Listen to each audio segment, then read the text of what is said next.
You have decided to start supplementing creatine. You arrive at the decision page of an online retailer and find 47 products. The names include words like Ultra, Advanced, Performance, Pure, Matrix, and Elite. The price range spans from $12 to $60 per month. Several have logos you do not recognize. One is called Crepure, and another says Creatine HCl 2.0. Here is what you actually need to know to make this decision correctly. The first decision is form, creatine monohydrate, not HCl, not crealkaline, not creatine matrix, not gluconate. Monohydrate has the evidence. All of those other forms have been compared to monohydrate in clinical trials, and none has produced consistently superior muscle creatine loading or performance outcomes. They exist because they can be priced at a premium. Choose monohydrate. The second decision is purity. Look for two things: a purity specification of 99% or higher, and a certificate of analysis from an independent testing laboratory confirming that specification. The COA should be findable on the brand's website or available on request. If neither exists, the brand has not earned your trust on quality. The specific raw material to look for is Crepure, the certified German manufactured monohydrate from Alschem, or an equivalent quality documented source. The third decision is certification. If you are an athlete subject to drug testing in any organized sport, purchase a product that carries Informed Sport or NSF certified for sport certification.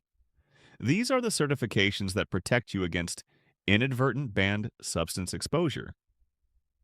If you are not drug tested, independent certification is still a mark of quality commitment.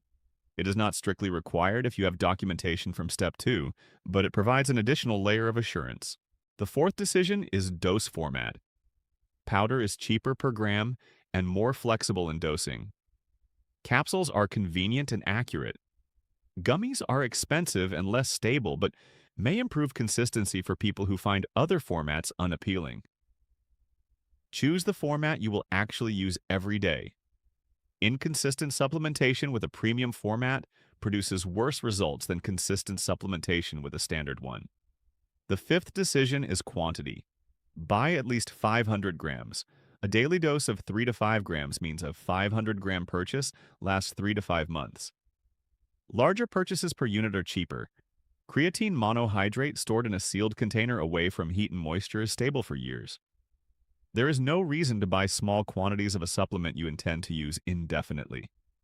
The price you should expect to pay for 500 grams of quality monohydrate with basic documentation, approximately $8 to $15 from reputable retailers.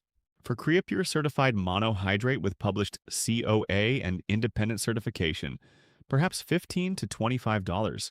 Anything substantially above that range without a very specific justification, like a certified flavored product with verified purity, is paying for marketing. Anything below the low end of those ranges from an unknown brand without documentation carries legitimate quality uncertainty.